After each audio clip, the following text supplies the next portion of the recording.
बोले वृंदावन बिहारी लाल की। बहुत सुंदर, बहुत बढ़िया,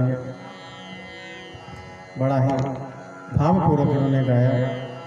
तो ताली मार के थोड़ा स्वागत तो कर दिया करो। क्या मारा है, कोई एमएलए आ जाए, कोई नेता आ जाए, फिर तो कोई सरपंच आ जाए, फिर तो ताली खूब बजती है आपको, है ताली जरूर लगाया करो। कोई बात अच्छी लगे ना तो उसका समर्थन दिया करो महाराज। बुरी लग जाए तो मत बजाया करो, मुझको पता चल जाएगा हाँ भाई इस बात के आप खिलाफ हो, है ना। आगे से उस बात को ध्यान से करो। लेकिन कोई बात अच्छी लगे तो उसके लिए ताली जरूर लगाया करो, पता चल जाए सही है या गलत है ना। मुझको भी तो पता होना चाहिए। बोले वृंदावन बिहारी लाल की जय। तो महाराज अब की बार भगवान श्री कृष्ण को मारने के लिए कंस ने सकट भजन नाम का एक जो राक्षस है वो भेजा है। इसकी बिना देखे हैं, दिखाई नहीं देता किसी को महाराज। और ये हिरण्याक्ष का पुत्र था, इसका नाम था उत्कच। और लोमस ऋषि के आश्रम पर जाकर ये अपने शरीर की खुजलाहट को मिटाने के लिए वृक्ष तोड़ रहा था। कभी उस वृक्ष को तोड़ दो, कभी उसको तोड़ दो। लोमस ऋषि को क्रोध आ गया। भगवान शंकर जी ने इस संसार को बचाने के लिए क्या किया, विष। तो शास्त्र कहता है जो वृक्ष है ये भगवान शंकर का ही रूप है, ये भगवान शंकर का रूप है। शंकर जी ने विष पिया और ये वृक्ष हमको बचाने के लिए हमारा कार्बन डाइऑक्साइड जो विष है ये रोजाना पीते हैं महाराज, और शुद्ध ऑक्सीजन हमको देते हैं। इसलिए सोचना चाहिए। शंकर रूप जो वृक्ष है, जो सूखा है उसको काटो, लेकिन जो हरा है, जो छोटा है उसको मत काटो। आज हमारे पर्यावरण का ये बुरा हाल क्यों हो रहा है? जब बारिश की जरूरत पड़ती है तो बारिश आती नहीं, और जब जरूरत नहीं है तो बिना मौसम के बरसात होती है। ये हमारी धरोहर है, जो पहाड़ है, नदियां हैं, ये वृक्ष हैं, हमारी धरोहर है महाराज। इस वृक्ष को ऐसे व्यर्थ में मत काटो। लोग अपने सजावट के लिए अपने पांव में खुद कुल्हाड़ी मार रहे हैं।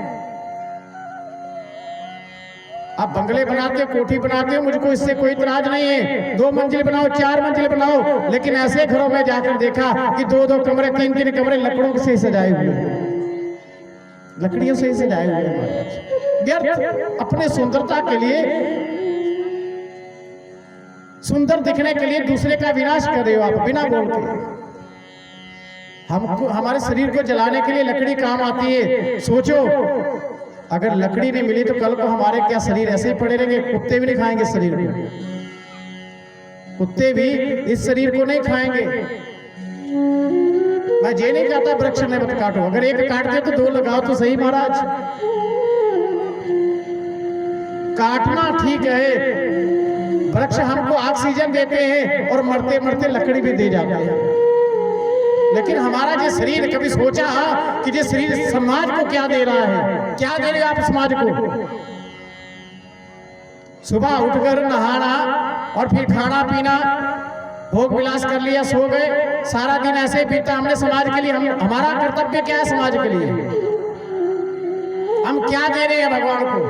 समाज को क्या दे रहे हैं? ये हमारा कोई कर्तव्य नहीं क्या? और जिनका समाज के लिए कर्तव्य नहीं ना होता, जो अपने इस शरीर से दूसरों को कष्ट देते हैं, दूसरों की अहमियत नहीं समझते, वो फिर उत्कच के जैसे लोमस ऋषि का श्राप लगा और देह रहित हो गया, वैसे फिर हम भी हो जाएंगे। इस बार जन्म मिल गया, अगली बार ये देह नहीं मिलेगी। फिर सृष्टि के प्रत्येक कण कण में भगवान का निवास है। सिया राम में सब जग जानी करूं प्रणाम, जोरी जुग पाए। तो हमारा कर्तव्य बनता है कि बेवजह हम किसी वृक्ष को ज्यादा नुकसान न दें। हमारे सनातन धर्म में माताएं पीपल को पूजती हैं, वट वृक्ष को पूजती हैं। क्यों? क्योंकि 100% ऑक्सीजन जो है ना, ये पीपल और वट वृक्ष देते हैं। बाकी वृक्ष कोई 30% कोई 40% देता होगा, लेकिन पूरा 100% देते हैं। और ऑक्सीजन का मूल्य क्या है ये आप किसी डॉक्टर से पूछ लेना, बीमार हो ऑक्सीजन पर कोई चढ़ता है ना, उसको पूछो एक सिलेंडर कितने का आता है महाराज। हमारी माताएं पीपल को पूजती है तो ऐसे नहीं पूजती है। सनातन धर्म में उसका बहुत बड़ा महत्व है। पीपल वृक्ष के जो तने में, जो नीचे जड़ में दीपक जगाया जाता है ताजो पीपल को कोई कीड़ा ना लगे। तने को धागा लपेटती हैं ताजो जितना मजबूत हो जाए, कोई हवा कोई हथेली इसको तोड़ ना सके।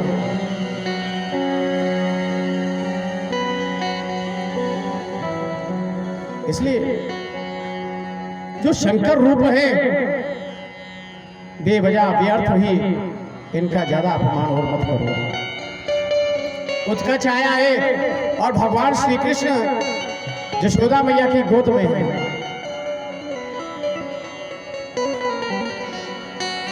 और यशोदा मैया की गोद में है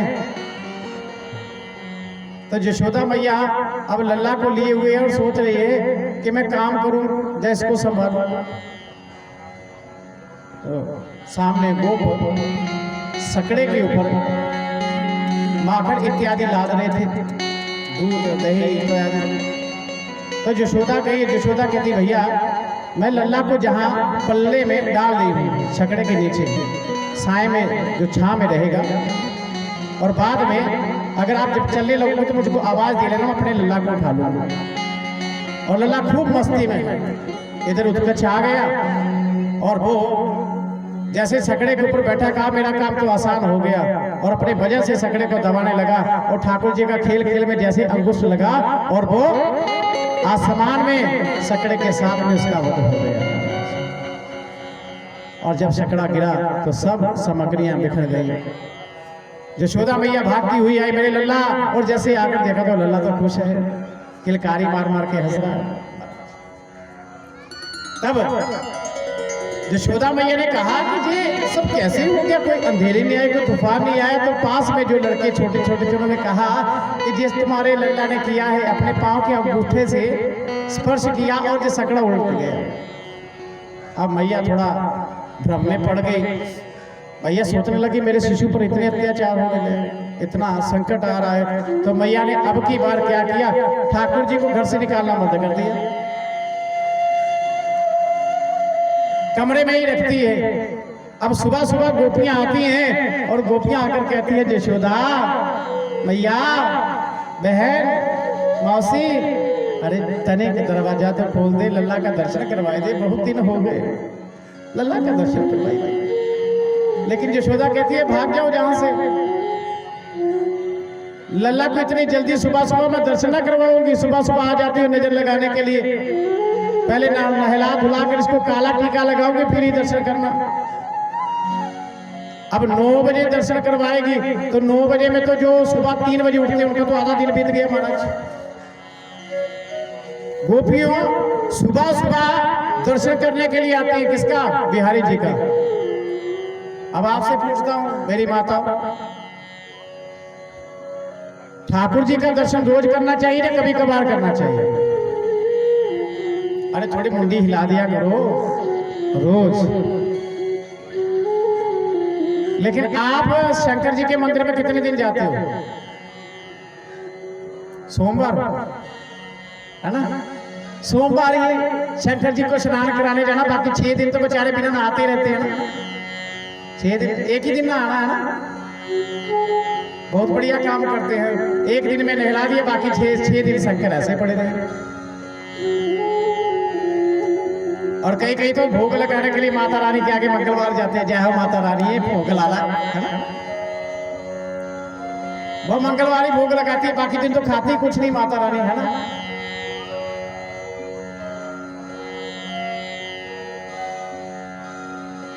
और कई हमारे बुजुर्गों से पूछो, हाँ जी महाराज शराब पीते हो? नहीं नहीं महाराज, नरात्या दिन पीते, बाकी दिन पी लीदा। नरात्या ने तो माता रानी विदेश चली जाती है ना, बाकी दिन पी लीदा।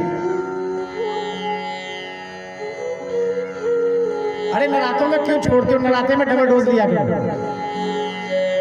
अभी 9 दिन फड़ के बैठे रहते, हाय 9 दिन लंघन तो फिर 80 बोतल फड़िए, क्या फायदा इस व्रत का जब आपका मन ही बोतल में लगा हुआ है। और झूठ मूठ भगवान को बहलाने के लिए आप कर रहे हो कि 9 दिन निकले फिर बोतल पकड़ेंगे। भैया पिया करो, मरना तो है ही, पता नहीं बाद में कुत्ते बनना कि बिल्ली बनना है ना। इन लोगों के लिए है कि ये हमारा जीवन बस शराब पीने के लिए, मीट खाने के लिए मिला, मांस खाने के लिए मिला बस।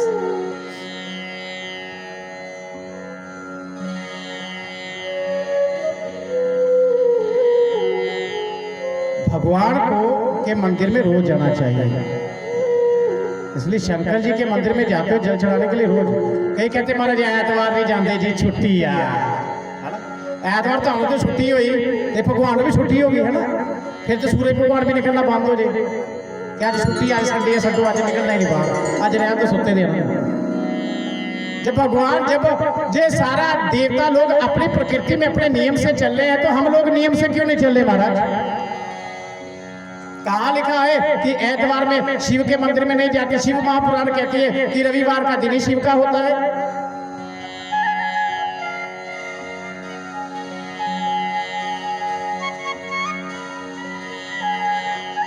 रविवार का दिन ही शिव का होता है, लेते जाना चाहिए मंदिर में, रोजाना जाया करें।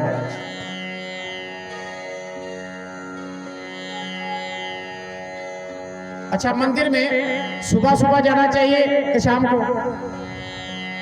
अरे मुंडी तो कुछ लाया करो, मुझको पता चले। सुबह सुबह जाना चाहिए। कितने कहते हैं कि सुबह सुबह जाना चाहिए, हाथ खड़े करो। बाकी कहते भाई रात में जाओ, है ना। क्या बात है, जय हो जय हो जय हो। हाथ तो उन्होंने खड़े किए हैं जो सुबह सुबह मंदिर जाते हैं, और जिन्होंने नहीं किए उन्हें पता ही चलने दोपहर 12 बजे। गोपियां सुबह सुबह ठाकुर जी का दर्शन करने के लिए आती हैं, और हमारा सुबह पता कब होती है? 10 बजे 11 बजे शंकर जी को जल चढ़ाने के लिए। जो 3 बजे उठता है उसकी तो आधा दिन निकल गया होता है महाराज।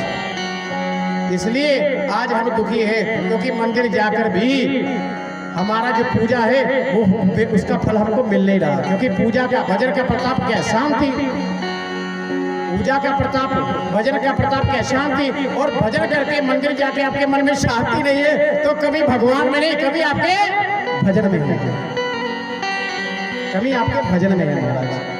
क्योंकि भजन तो शांति देता है, मंदिर भगवान का दर्शन तो शांति देते हैं। शांति नहीं है इसका मतलब कमी कहीं ना कहीं भजन में है। किस समय कर रहे हो आप? सुबह सुबह का समय भगवान से मिलने के लिए होता है।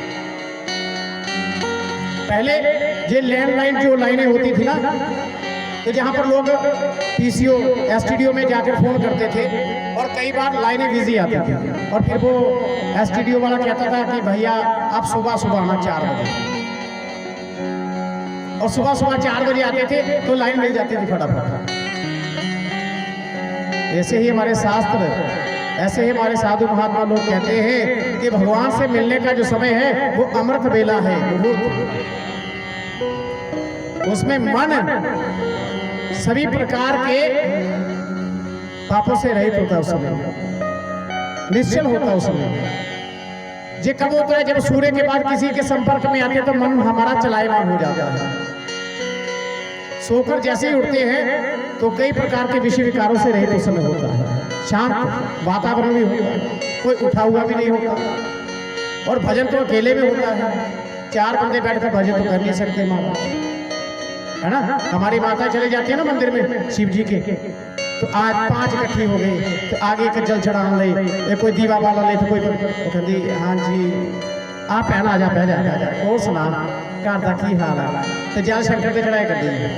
हाँ वो ठीक है, वो चल गया तो की बड़े मुंडे का, और कल तो इतने ही दूजी दीवा वाले कर दी।